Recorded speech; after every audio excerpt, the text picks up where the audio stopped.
Qu'est-ce que l'alcoolisme?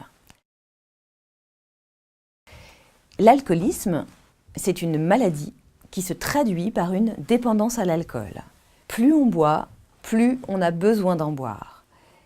Mais comme toute maladie, on peut très bien en guérir. Alors, quels sont les signes qui montrent qu'on est dépendant à l'alcool? Le premier signe, c'est quand on a très envie d'en boire, tous les jours. Ou si on a l'habitude de boire à heure fixe, le soir par exemple. C'est quand on ne peut plus attendre et qu'on ressent le besoin de boire. Si vous êtes dans ce cas, alors écoutez la suite, ça va vous intéresser. Les autres signes, c'est lié à la régularité et à la quantité. Et là, ça dépend du poids et du sexe. En effet, plus on est corpulent, mieux on tolère l'alcool. Et les hommes supportent en général mieux que les femmes. Concrètement, pour un homme, si vous buvez moins de 2 verres de vin par jour, tout va bien. 1 verre pour les femmes. La dépendance commence quand il vous faut absolument de l'alcool à tous les repas. Ou quand il vous faut absolument un apéritif alcoolisé avant les repas. Ou un digestif après. C'est des signes d'alerte. Les autres signes d'alerte, on les remarque sur les conséquences liées à l'alcool avec les symptômes suivants. De l'agressivité et de la violence, ou une gaieté exagérée, ou au contraire, une tristesse marquée, ou au contraire, on est sans réaction. On a des difficultés d'élocution, avec des mots pâteux et des pertes d'équilibre. Si vous observez ces signes chez vous ou chez vos amis, c'est peut-être que vous êtes alcoolique sans le savoir. Il y a plusieurs degrés d'alcoolisme, et les premiers degrés sont souvent peu visibles, mais malheureusement conduisent très souvent aux degrés plus élevés. Alors, quelles sont les conséquences de l'alcoolisme?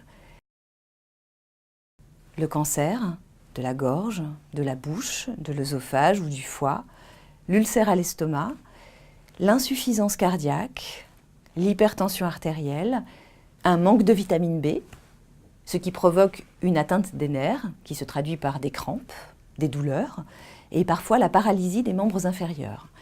Un point particulier pour les femmes enceintes. L'alcool qui arrive dans le sang de la mère va passer directement dans le fœtus, avec des conséquences très graves pour le bébé.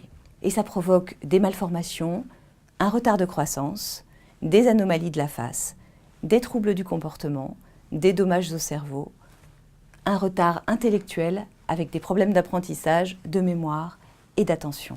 C'est pourquoi je recommande d'être très vigilant pour vous si vous êtes enceinte et pour vos amis qui sont enceintes. Il ne faut absolument pas boire pendant la grossesse. Comment faire pour s'en sortir? Alors il est très difficile de le faire seul. Il faut se faire accompagner et il faut le vouloir, sincèrement. Je vous recommande avant tout d'en parler, de parler de votre dépendance à un médecin ou à un psychologue qui saura vous aider. On parle de désintoxication. C'est une démarche difficile, car la personne passe par des moments de grande douleur physique et psychologique. En effet, quand on supprime l'alcool alors que son organisme en a besoin, ça provoque un syndrome de sevrage.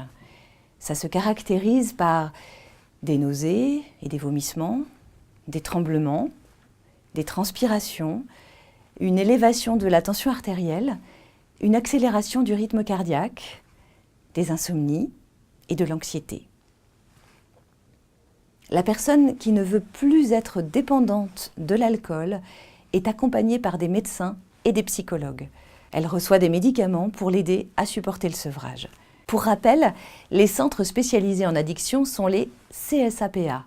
Ce sont des structures pluridisciplinaires qui ont pour mission d'assurer les actions de prévention et de soins aux personnes atteintes d'addiction. On peut aussi s'adresser à de nombreux organismes comme les Alcooliques Anonymes, la Croix-Bleue, la Croix d'Or ou Vie Libre. Vous trouverez tous les contacts dans la fiche pratique qui accompagne cette vidéo.